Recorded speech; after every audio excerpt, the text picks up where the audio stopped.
Welcome to Prasun Ghosh BSc physics channel. আজকে আমরা semester ওয়ানের কিছু গুরুত্বপূর্ণ প্রশ্ন নিয়ে আলোচনা করব। আশা করি প্রতিটি প্রশ্ন সেমিস্টার ওয়ান এর ছাত্রছাত্রীর ক্ষেত্রে কাজে লাগবে। তোমরা ভিডিওটা প্রথম থেকে শেষ পর্যন্ত দেখো এবং পরীক্ষার জন্য এই ভিডিওটা অত্যন্ত কাজ দেবে। অবশ্যই কমেন্ট সেকশানে কমেন্ট করবে তোমরা কোন ধরনের ভিডিও আরও বেশি বেশি চাও, এবং আমি তোমাদের কাছে রিকোয়েস্ট করছি যে ভিডিওটা দেখবে এবং চ্যানেলটাকে অবশ্যই সাবস্ক্রাইব করবে এবং সমস্ত বন্ধুবান্ধবের মধ্যে চ্যানেলের লিঙ্কটা শেয়ার করে দেবে। চলে আসছি আজকে প্রথম যে প্রশ্ন, সেটা হলো সান্দ্রতাঙ্ক ও পৃষ্ঠটানের মাত্রা নির্ণয় করতে বলছে। সেমিস্টার ওয়ান, এটার জন্য সেমিস্টার ওয়ান ফিজিক্সের জন্য অত্যন্ত ইম্পর্টেন্ট প্রশ্ন। আমরা জানি এফ সমান ইটা এ ডিভিডিএক্স। ইটা সমান লিখতে পারি এফ বাই এ ডিভিডিএক্স, এটা লিখতে পারি। তাহলে উভয় দিকে মাত্রা নেওয়া হলো, ইটার মাত্রা, এফের মাত্রা, এর মাত্রা, ডিভিডিএক্সের মাত্রা নেওয়া হয়েছে। প্রত্যেকের মাত্রাগুলো বসিয়ে দেওয়া হয়েছে। এফ মানে বলের মাত্রা বসানো হয়েছে, এ মানে ক্ষেত্রফলের মাত্রা বসানো হয়েছে, ডিভিডিএক্স মানে বেগের নতির মাত্রা বসানো হয়েছে। তাহলে বসানোর পর ইটার মাত্রা পেয়ে গেছি M L to the power -1 T to the power -1। এটা হলো সান্দ্রতা গুণাঙ্কের মাত্রা। পৃষ্ঠটান আমরা কি জানি? আমরা জানি বল বাই দৈর্ঘ্য। তাহলে বল মানে এফ বাই এল বলবো। তাহলে এখানে উভয় দিকে মাত্রা নেওয়া হয়েছে। মাত্রা নিয়ে দেখা যাচ্ছে এস মানে পৃষ্ঠটান বলেছি। তাহলে এসটা হবে তাহলে কি বল মানে M L T to the power -2 by L. তাহলে আমরা লিখতে পারবো এসের মাত্রা বা পৃষ্ঠটানের মাত্রা সেটা হবে M T to the power -2। এরপরে আমরা চলে আসব খুব ইম্পর্টেন্ট প্রশ্ন, সেটা হলো একটা ভেক্টর দেওয়া আছে, ভেক্টরটা অঘূর্ণ ভেক্টর প্রমাণ করতে হবে। অঘূর্ণ ভেক্টর মানে এটাকে হলো অর্থাৎ কার্ল অফ এ সমান 0 হবে। অর্থাৎ এই কনসেপ্টটা মনে রাখতে হবে যে কোনো একটা ভেক্টর যখন অঘূর্ণ হবে বা ইরোটেশনাল ভেক্টর হবে, তখন সেই ভেক্টরকে যদি কার্ল করা হয় তাহলে সেই মানটি 0 বেরোয়। তাহলে আমরা সিদ্ধান্ত গ্রহণ করতে পারবো ওটা অঘূর্ণ হবে। তাহলে ভেক্টরটি যে দেয়া আছে প্রথম লেখা হয়েছে, তাহলে এ ভেক্টরটি অঘূর্ণ হবে যদি কার্ল অফ এ সমান 0 হয়। তাহলে কার্ল অফ এ এটা অবশ্যই করা হয়েছে, দেখা যাচ্ছে আমরা ডিটারমিনেন্টে ফর্মে সেটা লেখা হয়েছে। কার্ল আমরা লিখতে পারি এরমভাবে, কার্ল মানে i cap del del x plus j cap del del y plus k cap del del x. তাহলে এটা i cap j cap k cap করা হয়েছে, del del x del del y del del z. এর মানগুলো এখানে বসানো হয়েছে। এটা হলো মানে আই ক্যাপের যে পার্টের মধ্যে বসবে, এটা জে ক্যাপের পার্টের মধ্যে বসবে, এটা কে ক্যাপের পার্টের মধ্যে বসলো। এবারে আমরা সেই বজ্রগুণনের যে নিয়ম বা আমরা ডিটারমিনেন্টের যে নিয়ম সেই হিসাবে আমরা ভেঙেছি। ভাঙতে এখানে দেখা যাচ্ছে যে আই ক্যাপের মানে দেখা যাচ্ছে ডেল ডেল ওয়াই -3x(z²). এখানে কোনো ওয়াইয়ের পার্ট নেই, তাহলে মানটা 0 হয়ে গেল।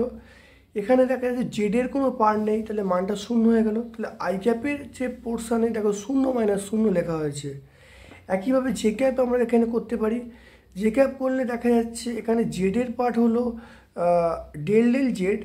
এইটার সঙ্গে এইটা করলে অর্থাৎ 4xy করলে 0 হয়ে যাবে। তাহলে -z³ করলে আমরা কী লিখব? -3z², -3z² হয়েছে। আর এখানে করলে ডেল ডেল এক্স, আর এখানে আছে -3xz²। তাহলে এখানে আমরা কী লিখব? +3z² লিখব। তাহলে এই পার্টটাও 0 হয়ে গেল। একইভাবে আমরা কে ক্যাপের যে পার্টটা আমরা লিখব যে এটা করলে কত হবে? ডেল ডেল এক্স 2x² মানে 4x হবে। তাহলে কে ক্যাপ 4x, আর এখানে হবে -4x হবে। তাহলে এই পার্টটাও 0 হয়ে গেল। তাহলে আমরা কি লিখব? 0 + 0 + 0 = 0। তাহলে আমরা লিখব যে এই ভেক্টরটা অঘূর্ণ হবে বা ইরোটেশনাল হবে। এরপরে আমরা আসছি, সেটা হলো এইটার ক্ষেত্রে। এইটার বলা আছে মধ্যবর্তী কোণ বার করতে বলেছে। আমরা জানি এ ডট বিকে ভাঙলে কী হবে, এ বি কস থিটা হবে। এ ক্রস বি তার মড, এটাকে ভাঙলে হবে এ বি সাইন থিটা। তাহলে এ বি ক্যান্সেল হয়ে গেল, ট্যান থিটা সমান 1। তাহলে থিটার মান কত হবে 45 ডিগ্রি, অর্থাৎ এ ও বি এর মধ্যবর্তী কোণ কত হবে 45 ডিগ্রি হবে। এরপরে এ আর বি ভেক্টরের মান দেয়া আছে, এ আর বি ভেক্টরের দেয়া আছে, বলা আছে একক ভেক্টর বার করতে হবে। তাহলে প্রথমে এ ক্রস বি করা হয়েছে, এ ক্রস বি করে ডিটারমিনেন্টের ফর্মে সেটা ভাঙা হয়েছে। দেখা যাচ্ছে এ ক্রস বি এর মান হলো 6i cap minus 3j cap minus 3k cap. তাহলে এটাকে মড করা হয়েছে। তাহলে মড করলে দেখা যাচ্ছে, মড করে প্রত্যেকের সহগগুলো স্কোয়ার করে যোগ করতে হবে, তাহলে 54 হয়েছে। তাহলে আমরা এন ক্যাপ মানে A cross B by A cross B তার মড পাবো, মানটা বসিয়ে দেওয়া হয়েছে। তাহলে বসিয়ে দিয়ে দেখা যাচ্ছে আমরা এখান থেকে 3 যদি কমন নেওয়া হয়, তাহলে 3 কমন নিলে দেখা যাচ্ছে যে 2i cap minus j cap minus k cap by 54 আছে। তাহলে 3 দিয়ে কাটাকুটি করলে দেখা যাচ্ছে 2i cap minus j cap minus k cap by 18 হয়ে গেল। এরপরে আমরা আরেকটা অঙ্কে আসছি, সেটা হলো যে মনে রাখতে হবে ভেক্টরের যে নিউমারিক্যালগুলো পড়ে সেগুলো খুব ছোট কিন্তু খুব ইম্পর্টেন্ট নিউমারিক্যাল। এরকমই পরীক্ষায় পড়ে, সেমিস্টার 1-এর জন্য এরকমই প্রশ্ন আসে। আশা করি তোমরা ভিডিওটা দেখে দারুণভাবে উপকৃত লাভ করবে। আচ্ছা, এ ভেক্টর বলা আছে, আমাকে বলা আছে ডাইভারজেন্স বার করতে এই বিন্দুতে। তাহলে আমি প্রথমে যে গ্র্যাডের মানটা আমরা লিখলাম, এ ভেক্টর যেটা দেওয়া আছে লেখা হলো, ডাইভারজেন্স অফ এ করা হয়েছে, করে দেখা যাচ্ছে এই মানটা পাওয়া গেছে। আমরা তার আগে মনে রাখতে হবে I cap dot I cap এটা 1 দেবে, J cap dot J cap 1 দেবে, কে ক্যাপ ডট কে ক্যাপ 1 দেবে। তাহলে আমরা লিখতে পারবো এইটার সঙ্গে এইটা যদি অবকল করা হয় তাহলে 2xz লিখবো, এইটার সঙ্গে এইটা অবকল করলে মাইনাস 6yz³ দেবে, এইটার সঙ্গে এটার অবকল করলে কী হবে 2xyz দেবে।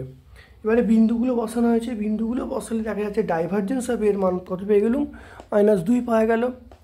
এরপরে আমার এখানে বলা আছে এ প্লাস বি তার মড আর এ মাইনাস বি তার মড নেওয়া হয়েছে, এর মধ্যবর্তী কোণ অর্থাৎ এ ও বি এর মধ্যবর্তী কোণ বার করতে বলেছে। তাহলে উভয় দিকে স্কোয়ার করা হয়েছে, উভয় দিকে স্কোয়ার করে এটাকে ভাঙা হয়েছে।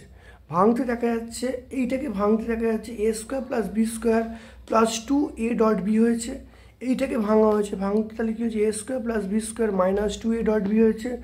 তাহলে এখানে দেখা যাচ্ছে আমরা 4a স্কোয়ার ক্যান্সেল হয়ে গেল, বি স্কোয়ার বি ক্যান্সেল হয়ে গেল, তাহলে 4a ডট বি সমান 0, তাহলে a ডট বি সমান 0। তাহলে মধ্যবর্তী কোণ কত, মধ্যবর্তী কোণ অবশ্যই 90 ডিগ্রি। তাহলে a ডট বি মানে 0, এর মানে হলো যে মধ্যবর্তী কোণ এ ও বি এর মধ্যবর্তী কোণ π/2 বা 90 ডিগ্রি। আমাদের বলা আছে এখানে ফাইয়ের মানটা বলা আছে, গ্র্যাড ফাই বার করতে বলেছে। গ্র্যাড ফাই বার করার সূত্র আমরা জানি যে del phi D X into I cap, del phi এখানে প্লাস দিতে হবে, del phi del Y J cap plus del phi del Z K cap.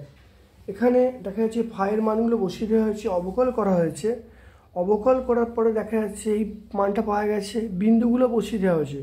বিন্দুগুলো বসিয়ে দেওয়ার পরে তাহলে এখানে গ্র্যাড ফাইয়ের মান পেয়ে গেলুম -6i cap minus 4j cap minus 16k cap. পরেরটা আমাদের চলে আসছি যে এ এর মান দেওয়া আছে, বি এর মান দেওয়া আছে, মধ্যবর্তী কোণ বার করতে বলেছে।